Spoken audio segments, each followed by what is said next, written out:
So,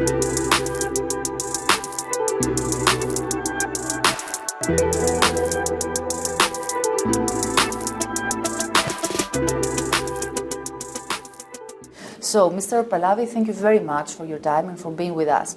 So, what kind of support are you actually asking from the EU, and what would be the impact that would you like for your country?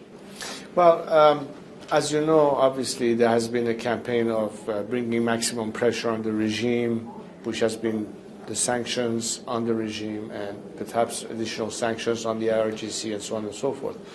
I've been arguing for a long time that parallel to maximum pressure, there has to be also a policy of maximum support for the Iranian people, particularly ever since we had this revolution starting 5 months ago after the death of Mahsa Amini that has triggered a completely different level. If you go in the direction of empowerment, it's always the better way to go in terms of helping a nation address the issue of what the people ask today, which is a change of regime. In what way can the world be of assistance and support? There has to be a component that actually addresses the issue. In that sense, there are areas of immediate need and immediate impact that we've been talking about with legislatures, and I've indicated that this could be in two specific areas. The first one, the most vital element, is internet connection. It is important for Iranians to be able to remain connected to the outside world, be able to communicate their messages, including media, and receive information, but also for purposes of domestic communication, for coordination of activities or organizing whatever it is, they need to be able to have that access available. So any kind of technological support, as well as facilitating equipment that needs to be transferred inside the country, access to various VPNs, Starlink as an example, a combination of all those will remedy the issue, but it could certainly be further assisted. Another component, which is an element of domestic pressure on the regime in the context of a civil disobedience nonviolent form campaign, is to bring more pressure on the regime by means of labor strikes. Now, such labor strikes have to obviously be organized, but needs to also be funded, because most of our workers cannot afford to go on a long-term strike. They need to feed their families. So we are working at ways of seeing whether or not we can have a strike fund created and to be able to fund it. One of the areas that could be the quickest way to fund such a strike fund would be to repurpose the confiscated or frozen assets of the regime, which is after all the Iranian people's money, and repurpose that towards funding those funds. These are the kind of actions that I think in terms of policy could be something very helpful in this campaign. And there is an active campaign actually asking from the EU and the West in general to proscribe the Revolutionary Guards, but it didn't happen so far. Why is it so important for you, and why do you think that it didn't happen? Well, it's been legislated. It's a question of being adopted by governments to actually make it go through. Why is it important? Number one, the most element that has sustained this regime in power by an instrument of repression at home, and in terms of the regime's influence and impact on the region, by virtue of the presence of Hezbollah or Hamas, which is backed by the IRGC, whether it's in Syria or Lebanon or elsewhere, and even on European soil and continent, intimidation of media or other things, or planning to terrorize members of a Jewish community in England or elsewhere. This is all part of the same fabric of what the IRGC has always been an instrument of.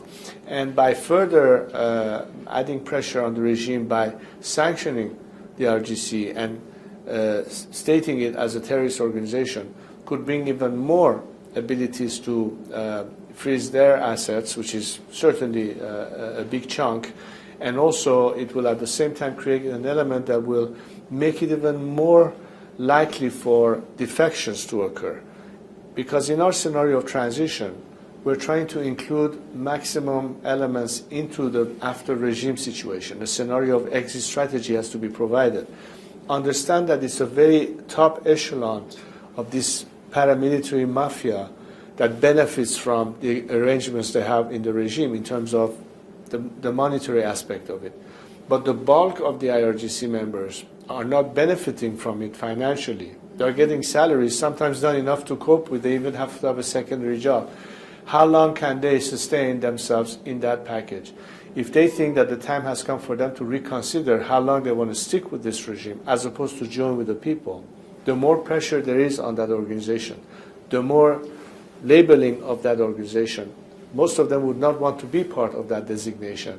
And in fact, it will encourage more defections. So it has a dual purpose. It has the purpose of whatever threat the IRGC as a whole represents at home and abroad, but it could also expedite a process of defection, which would be helpful to the transition. But given the broader geopolitical context, wouldn't that kill the prospect or the chance to revive the nuclear deal, for example? Well, look, I think we are at the stage where reviving that deal by itself is not going to remedy all the problems.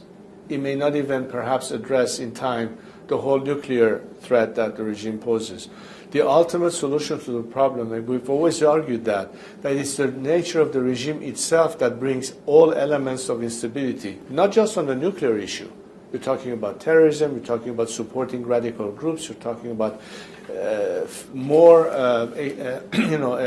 export of a radical ideology. All of this tied to this regime. Every element of instability, regionally or beyond, is again the root cause of it being the regime. Not to mention that current contributing to the Russian front against Ukraine by means of what the regime is doing right now.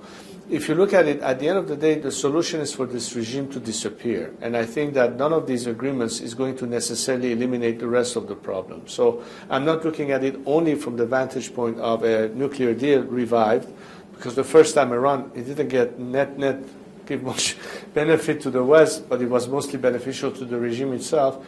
In this context, when there's still time, before we get to scenarios that are certainly not preferred, but could be down the line unavoidable, such as preemptive strikes or any kind of military action that I would not like to see happen, it's become even more important at this time to support the movement from within. So the whole regime disappears, as opposed to be stuck with it and have to find all sorts of maneuvering in terms of making last-minute deals. But Mr. Balabi, why you didn't manage so far and during the years of your political activity to form a comprehensive political alliance against the Islamic Republic? And do you think that the current alliance actually will be inclusive, is inclusive, and will ever be inclusive?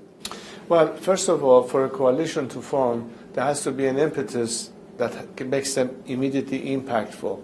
And part of it is that until now, there was a majority of forces outside of the secular democratic forces representing the alternative who were still sort of considering maybe we should attempt yet again some reform within. And in the overall psyche of the Western world looking into it, it was still that factor that came to many people's mind. With what happened 5 months ago and the Women Life Freedom movement, with the fact that even those groups who until yesterday were thinking we should still attempt reform, they have given up on it. So you have now a convergence of former reformists that can converge with us so that it expands this coalition at the right time and at the right moment. Not that we didn't try it before, but everybody sees now and recognizes the fact that this vacuum has to be filled, and it has to be based on a good coalition to be built. Number two, despite our efforts among us Iranians, the biggest problem we faced for 43 years is that most governments in the outside world restricted the dialogue to the regime and its representatives only. There has never been a dialogue directly with those who represent the voice of the alternative. Finally, the world has decided to now start engaging with us. And this is pretty new. This is pretty recent. And perhaps at the aftermath of today's revolutionary state in Iran that started about 5 months ago. In that context, now that we are able to talk to parliamentarians, they are beginning to listen to us, they want to enter dialogue with us, that obviously reinforces and expedites our direction of broadening our coalition and entering that kind of dialogue. So these two factors, domestic and external, are today putting us in a better position to be able to actually address the issue of working together, offering a plan, and move forward towards the transition. So assuming that the Islamic Republic falls, what would be the role that you would run for? Do you see yourself as the new Shah of Iran, as your father used to be? It's not a matter of what position I end up with, nor am I running for any office. However, my role is very important in terms of the political capital that I enjoy.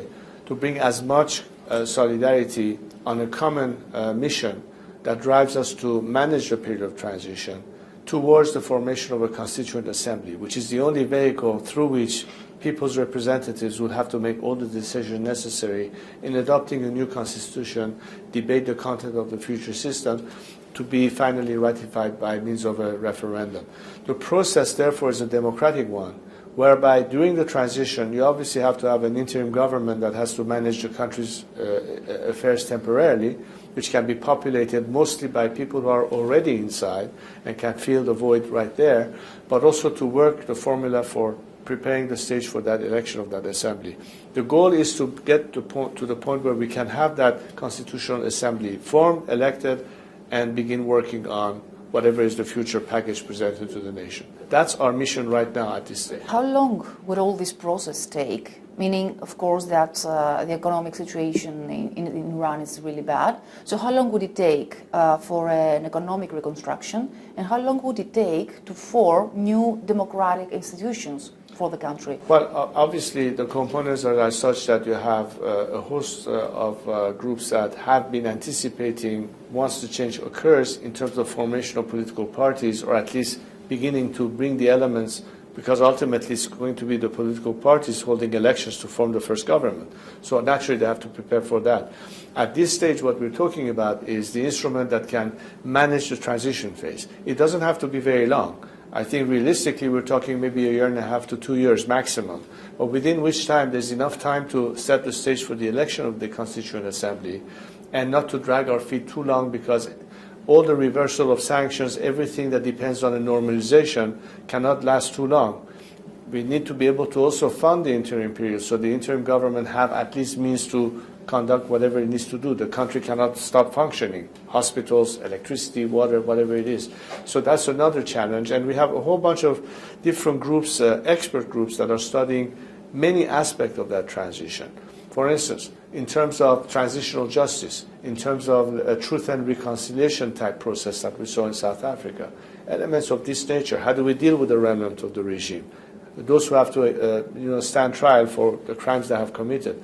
What part of it deals with the national reconciliation package? This is really a work of experts, those who have to work on the economy, those who have to work on the environment. So we also have, besides just a political coalition, expert groups that have to work various aspects of this transition and offer formulas and suggestions. So all of that comes into the collective package. What I can see happen is that the minute the regime falls, immediately these instances that so long have always been disregarded or ignored by the regime, that doesn't mean they didn't exist, they never were given a chance to actually do something constructive, could immediately come at play. There are many people outside of Iran, within the diaspora, that have the know-how, the skills, the means, whether it is for future investment, whether bringing more expertise to the subject, or many faces that can join their counterparts within to again contribute to the formation of these structures that we need for the transition. All of these are elements that can be addressed fairly quickly, but again, at this stage, what's really important in terms of expediting the process of change is a lot of it part of what the world is prepared to do to help bringing maximum support for the Iranian people. That's something that has to be discussed, and that's precisely part of the discussion I'm having these days with legislators in different countries, and as well as the European Parliament, which I will address tomorrow. You know, it is said that one day in the past, the Western countries, actually fearing that Iran could become a superpower, pulled your father from the throne. Do you share this view? Some people argue that. Whatever it is, we know one thing from our domestic perspective, that Iran could have been a South Korea. Instead, it became a North Korea. In other words, we went backwards rather than forward. Is that conducive to more stability? No. Is Iran weakness something that has contributed to more safety or economic interest, or has actually been the reverse?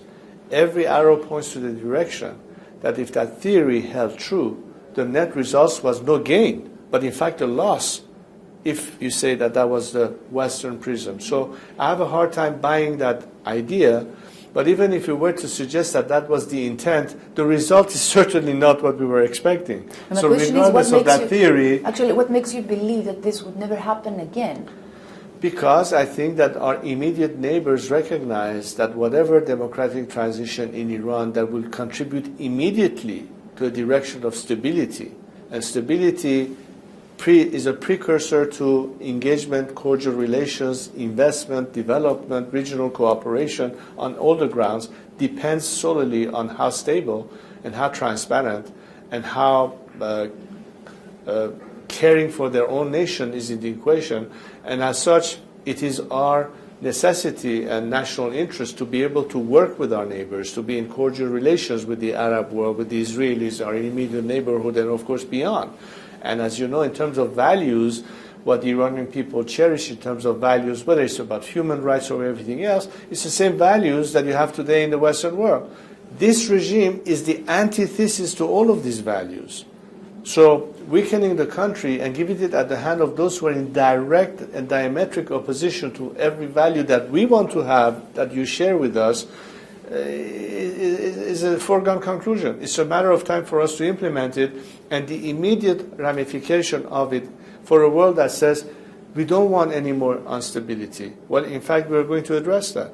If Iran is the country that can say under proper governance, we can be a major partner with the West, particularly Europe, that has energy dependence, and Iran is the country that can be at least a solid partner, so you're not limited to what Russia is offering you, particularly under the current circumstances, or for that matter, immigration, that is becoming more and more of an issue for Western countries, because how many more refugees can you absorb in an already saturated Europe? In that rationale, the quicker we address the Iranian issue, you can put an end to that trend and, in fact, perhaps even reverse it. All of this goes to the direction that a stronger Iran in a democratic format is not only a reliable partner, but in fact it diffuses every element that would have been otherwise threatening that the current regime is clearly demonstrating vis-à-vis its immediate neighbor and the rest of the world. The answer is there. Does that also mean that the West should worry for the growing military cooperation between Iran and Russia right now? Well, obviously, because when you have a regime that out of weakness is prepared to become somehow at the disposal or used by other players in the region, the net result is that this could become a threat to another perspective. Iran's cooperation right now with Russia is a clear indication that the regime is in fact trying to count on Russia's support for their own survival, and is in that game assisting what Russia is doing right now in the Ukraine, for instance. But on the other hand, Iranians are enraged by the fact that out of weakness, the regime has already given away so many things that has not been in Iran's national interest, whether it's the Caspian or what is happening right now in the Persian Gulf with the Chinese and so many of those other components. Again, rétablissement, if you could call it, will at least bring an end to those unfair arrangements or deals and will keep everyone honest in the project. And that again goes back to whether Iran and Iranians are represented by a government that truly and first of all cares for our national interests, but understand the necessity to work with others, because we cannot have a one-sided scenario. We have to be able to see eye to eye and work with each other on every problem that we face. What would be your message to the Iranian people? پیام اصلی در این لحظات اهمیت ادامه این مقاومت هست تا لحظه موفقیت. در این مورد همیهنان هم باید بدونن که امروز جهان توجه بیشتری پیدا کرده نسبت به کسانی که زبان مردم ایران و حرف مردم ایران رو به گوششون میرسونن، کسانی که جزئی از راه حل هستند و زبان آلترناتیو به این نظام رو معرف هستند. از این لحاظ تقویت این حرکت و درخواست حمایت حداکثری از مردم ایران چیزی است که در بحث‌های ما هست و در همین موارد هستش که با جهانیان اکنون داریم صحبت می‌کنیم. حالا که در دیالوگ با این نیروها که تا به حال محدود بوده باز شده و از این فرصت داریم استفاده بهینه رو می‌کنیم. Where do you think that Iran will be standing in 5 years from now? به محض اینکه نظام تغییر پیدا کنه آنن شرایط از حالت اضمحلال دوباره برمیگرده به حالت صعودی و ترقی. اینو فکر کنم همه درک میکنن. بنابراین هر چه سریعتر ما بتونیم این تغییر رو در ایران ایجاد بکنیم زودتر خواهیم تونست بپردازیم به مشکلاتی که نتیجه عدم مدیریت درست مسائل بوده که این همه لطمه به کشورمون در تمام زمینه‌هاش زده. فکر کنم همیهنان هم کاملا واقفن که یک دولت دلسوز و معرف خاص اونها خواهد توانست این مسئله رو برطرف بکنه و ما هر چه زودتر بتونیم برگردیم به مسیر پیشرفت و ترقی تا همطور در جا بزنیم و عقب بمونیم از بقیه دنیا. این یه چیزی که به نظر من همگی کاملا ازش آگاه هستیم و داریم رو مسئله پیش میریم. Okay, Mr. Pallavi, thank you very much.